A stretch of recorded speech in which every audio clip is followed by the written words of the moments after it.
slant asymptotes. What's that? I give you graphic. I have plenty. Oh my God, I'm more than you. You don't need it yet. You're cool. You don't need it, but you're not cheap. Do I get to be If you want, I only need one because I've got like 3 examples, I think 3 or 4 examples, and the homework will fit on the examples. That's all on the same sheet. So let's walk through what happens here. Same basic scenario. What I want to do is actually start to plot them on the graph paper. So we have y equals x squared minus 2x minus 3 all over x plus 4. All good. No, you can print this out.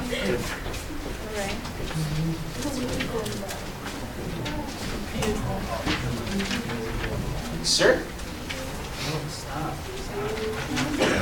Sorry about those extras. Don't get mad at me. Why are you mad at me? There's someone in the Ah.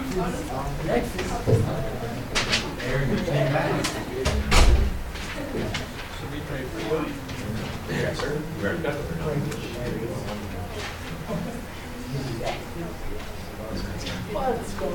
So we start with the x-intercept. Shh, ladies and gentlemen, I don't like talking over you. Come on. Start with the x-intercepts. Factor the top.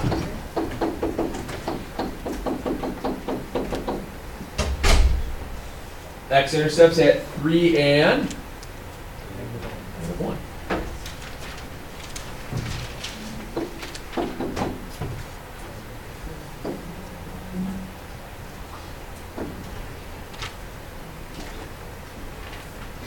Vertical asymptote. -4, very good.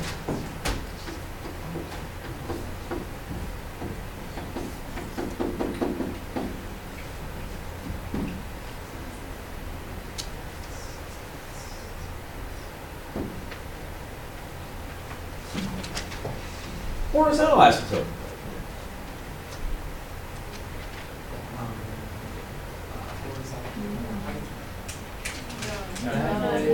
None. There's no horizontal asymptote.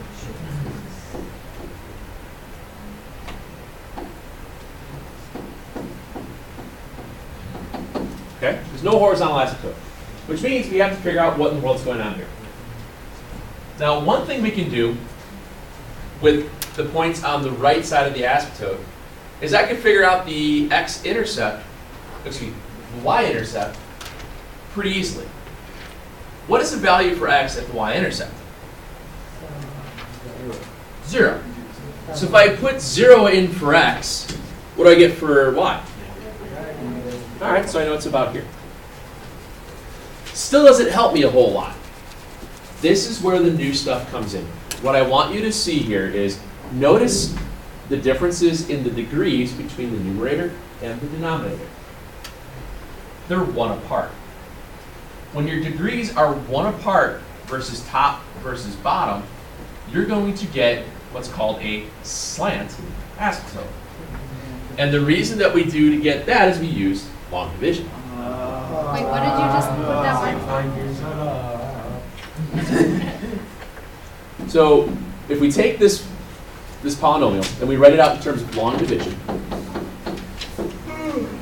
when you have degrees that are separated by 1 value, whether it's a cube over squared, 5th degree over 4th degree, when you use long division, you will always be left with a linear function. All right? So you get this slant asymptote, and in order to find the slant asymptote, we use long division. When you use long division, the only mistake that most of you guys made was the second step of it. First step is pretty easy. What do I multiply x by to turn it into x squared? X. So I put that over which value? Distribute back to the x plus 4. I get x squared plus 4x. What do I do now? Subtract both of them. What you guys forgot to do half the time was put the subtraction symbol here. So what you have now is -2 minus 4.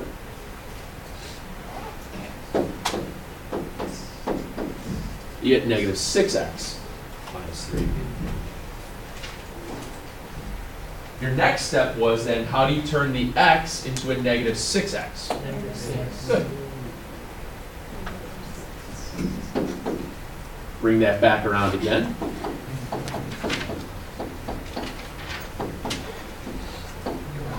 And you have a remainder of 21. To be honest with you, that remainder has absolutely nothing to do with the slant asymptote. The only thing that we're worried about right now for the asymptote is the linear function right here. That's in form y equals mx plus b. My slant asymptote is going to be y equals x minus 6 for that equation by using long division. Okay. What's that? Why didn't you find the slant asymptote? Because I'm asking you to. It's easier to graph. Your book doesn't show it. You won't learn about slant asymptotes technically until pre-calc, but this is close enough. So you need to find the horizontal, Vertical. Slant asymptote if necessary. if necessary. Again, the slant asymptote is going to occur Alright, let's see what it on this graph will look like. if the top degree is 1 degree greater than bottom degree. Yeah, Bill. What happens if it's not? Then don't worry about it. Okay, then don't worry about it. Because if you took like an x cubed over x, you might have a quadratic when you divide it out, and it's not going to help us at all. We don't have quadratic asymptotes. If the top degree is 1 degree greater than the bottom degree. Yes, sir. So Yay. are there no such thing as slant asymptotes if that doesn't follow that rule? Is there just no way? For rational expressions like this is how it's solved for. Okay. We had slant asymptotes when we had the hyperbolas left, right, vertical, because it went through the major, minor axis things. It went through the centers like that. But this is That's just a the only little way to get parameters. with these things, yes. All right. So we have this equation at x equals y equals x minus 6. So if I go back to my graph, Wait, real quick. yes, ma'am. What is that point from? There? This one here. We used 0 because on this side of the graph of the asymptote, the y-axis is here. So we just put 0 in to solve, just get the y-intercept. That's all. Okay. Our slant asymptote was at y equals x minus 6. So we just start our graph at negative 6. Up 1, right 1.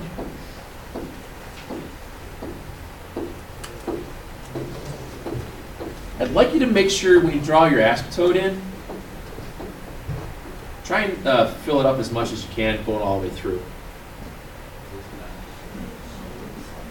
What's that? Is this dot, the line dot? Yes. All asymptotes are dotted. Yes, sir. So for a slant asymptote, would it flip, instead of x minus 6, would it be negative x plus 6?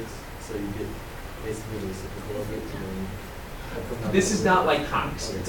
It's you're thinking like the conic way. And this doesn't work with the rationals like that. So you put your first dot at, Yeah, just like with mx plus b. and then you just go up. Yep, whatever your slope is. You graph it, it's just a line. So what's happening on this side of the curve really is, remember, you hug an asymptote, go through your points, and go across. And there's going to be a mirrored image of that on the other side. It's a matter for us just to figure out some point of where it's happening.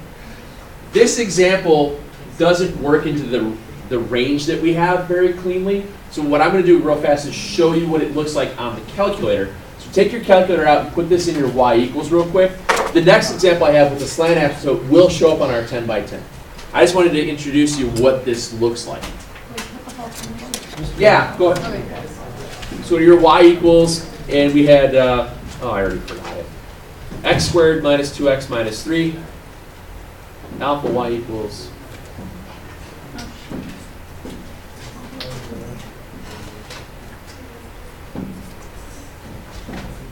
It was x plus 4. Yeah.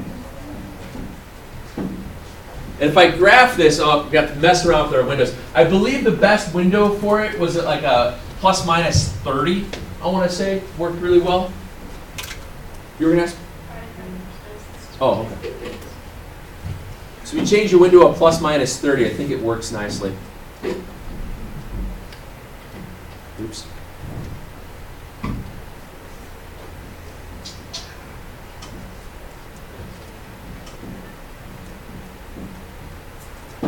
And then you can see it a little bit better. See how there's that diagonal going through there? That's what that looks like.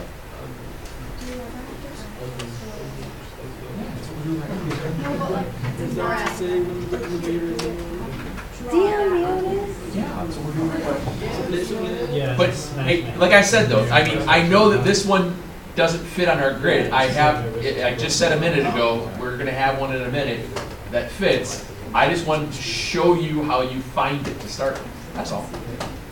Okay? So, in the test, like if you get one like this, then you can go to like calculator and look at it and then just draw it. No, you won't get a calculator. So confused. Will you use this one or use all these? Let's do another one. This is Let's do this one. We'll do this one first. This is another slant. Stop worrying. Things fit. That's my job. This is cool. I've already told you guys this. I try to make things fit. Don't worry. Okay? Same deal. X squared minus 3x minus 4. All over x minus 2.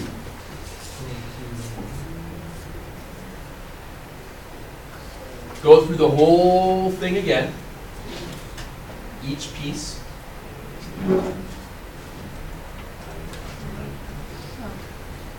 Find our x-intercepts. Our x-intercepts are going to be located at the zeros of the numerator. So we have to factor the numerator to get the zeros. When we factor the numerator, we have to figure out what times what is negative 4. You add together to get negative 3. And what do you get?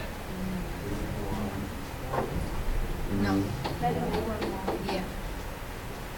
X minus 4, x plus 1. So I have 0 at 4, negative 1 are the x-intercepts. Okay?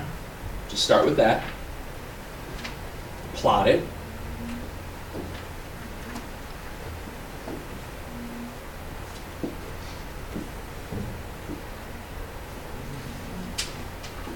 Where is my vertical asymptote?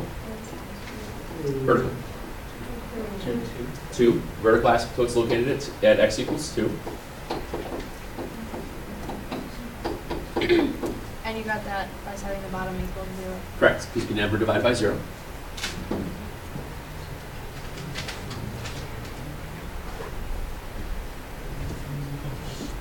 Do I have a horizontal asymptote? No horizontal asymptote. 3 on top, greater than 3 on the bottom. By 1, convenient. So that means we're going to use long division to write the equation of the line that creates the slant asymptote. So x minus 2 divided into x squared minus 3x minus 4. We'll move this up so you can see. Yes, sir. I have an orthodontist appointment again. Okay.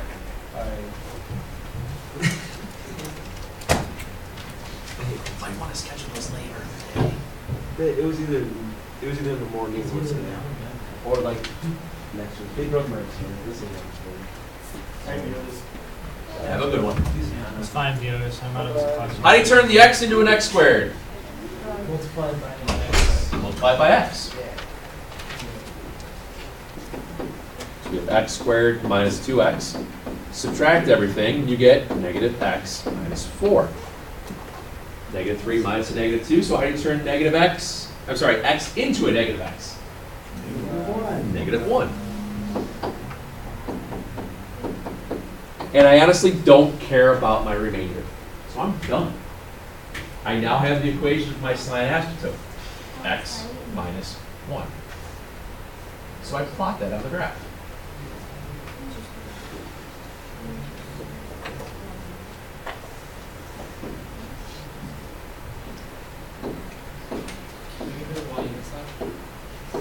What's that? Yeah, that's how I started it. Or are you talking about with the graph? Yeah, that's just an easy point to pick.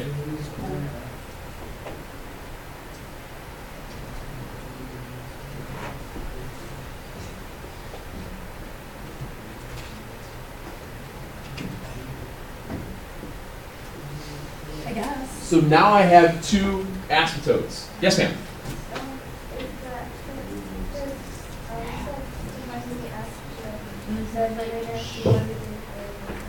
So what if the episode, the numerator, like, did we use x cubed?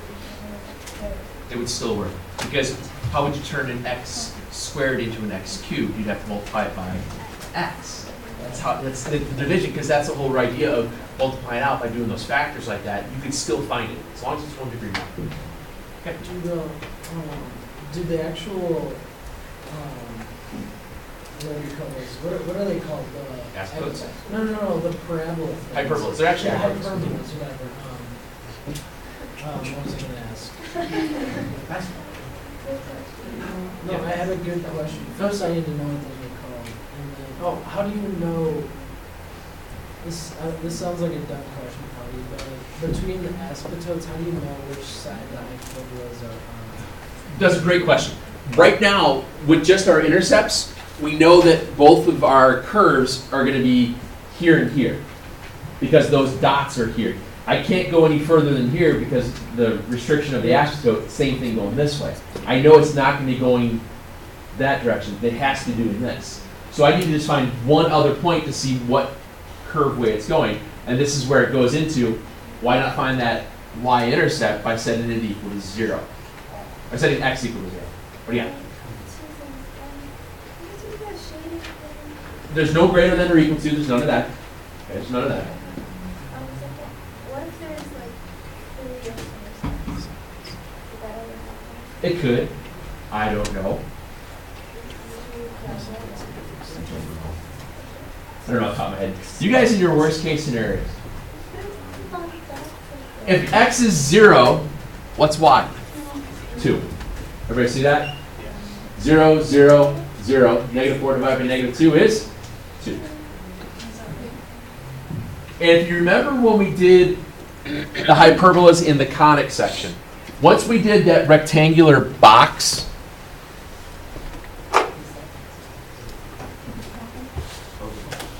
when we did that rectangular box,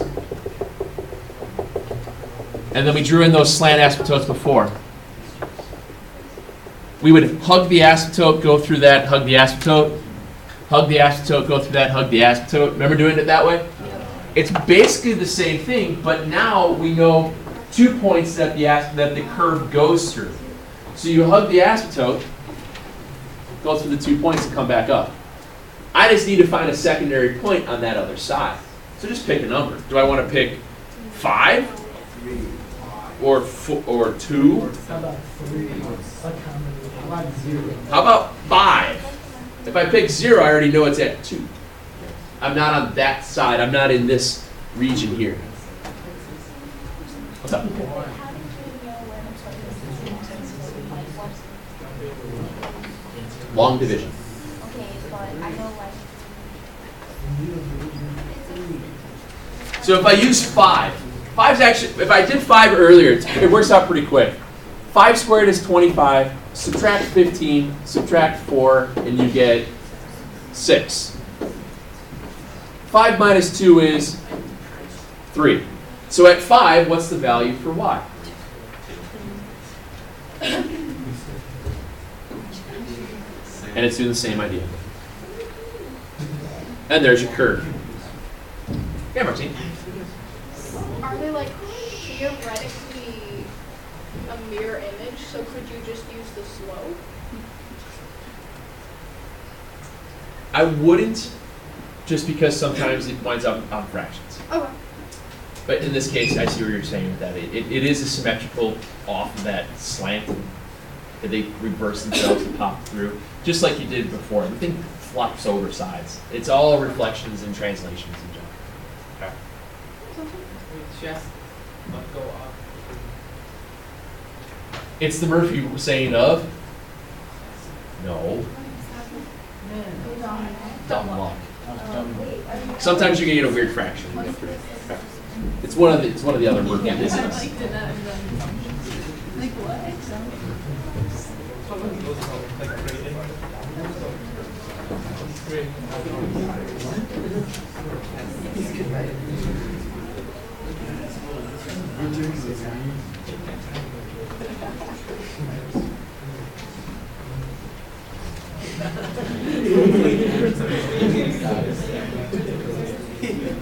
He's like a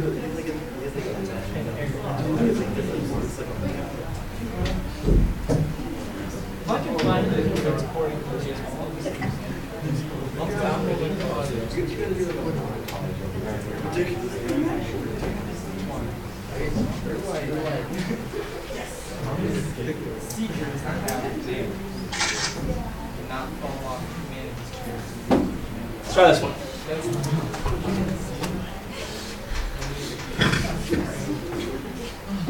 Y equals x squared minus 10x plus 24 all over 3x.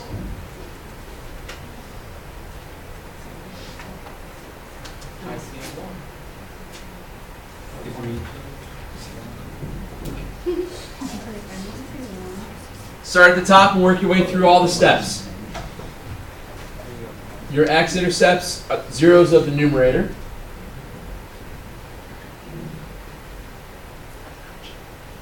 So we have to figure out what times what's 24 you add together to get negative 10. Negative 12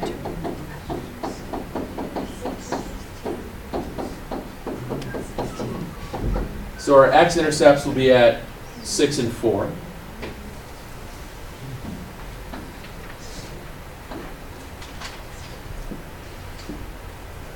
Where is our vertical asymptote? It's at 0.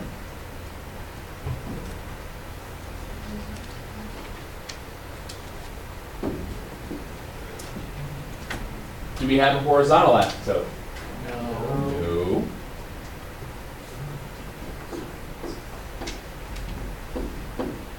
Okay. Yes, sir. So every time you have a slant, you're not going to have a horizontal. Correct. Because the degree at the top is always going to be smaller, or always greater than the degree in the bottom. So if it's like 1, 2, it's Normally, yeah. If it's 2-1, slant. 3-2, slant. 4-3, slant. 5-3, no. 3, 5. Then you're at 3-5 would be y equals 0. What if it's like 2, 3? Would it still? If it's 2-3, top is smaller than the bottom, so it's y equals 0. It has to be 1 degree greater than the bottom. I'm thinking about it. Okay. So here we wind up with doing the slant asymptote of 3x into x squared minus 10x plus 24. Yeah. In this case, you wind up with 1/3 x, because how do you turn a 3 into an x, 3x into a 3x squared?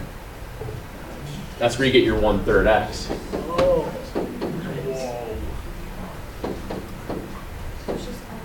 And then we have, It's just oh, that stinks. I thought we might get something. So it's x squared minus 0, because this is a plus 0 here for a placeholder. So you have plus 0x. When you subtract it out, you get a negative 10x. And then plus the 24. So how do you multiply? How do you turn a 3x into a negative 10x? You have to multiply it by, what would that be? Negative, what is that? Negative 3/10? Wait, no. Negative 10/3. Yeah, negative 10/3. Yeah.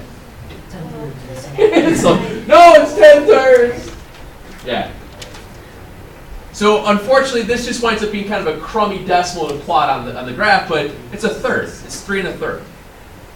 So your slant asymptote would wind up at y equals 1/3 x minus 10/3. What I wanted to show you guys was just, in order to get that slant asymptote, you're just doing a quick long division of 2 steps. Okay? I will try my best to make sure you don't get awful fractions. So let's see. Slant y equals 1/3 x minus 10/3. So if I start at 10/3, that's negative 1, 2, 3-ish. Up 1 over 3. Up 1 over 3. Up 1 over 3 if I can count. Down 1 over 3.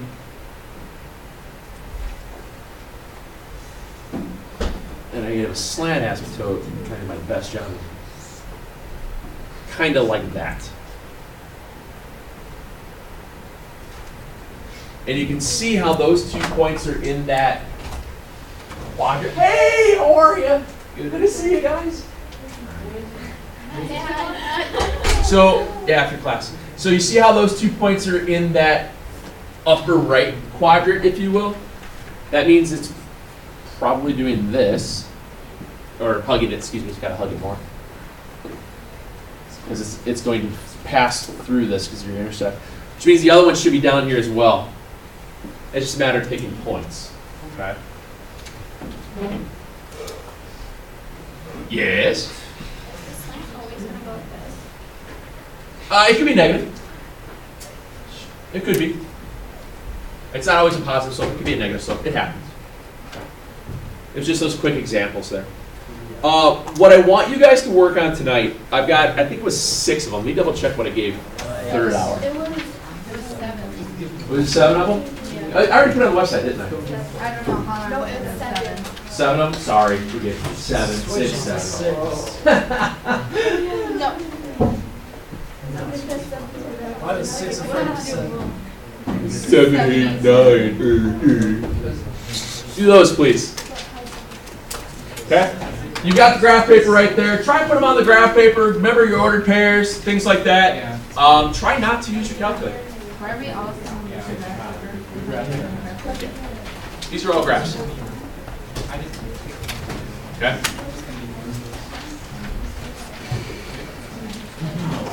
26 to 31, every other year. And every other odd, and the ones in between. So yes.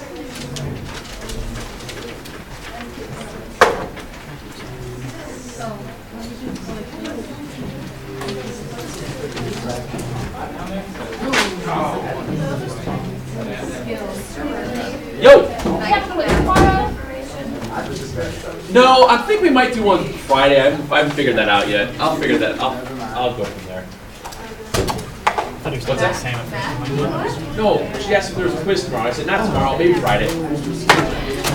Yeah, I got that little. It's just a reminder. Oh yeah. It's these things here. You want to pass them around to who else? Well, I know.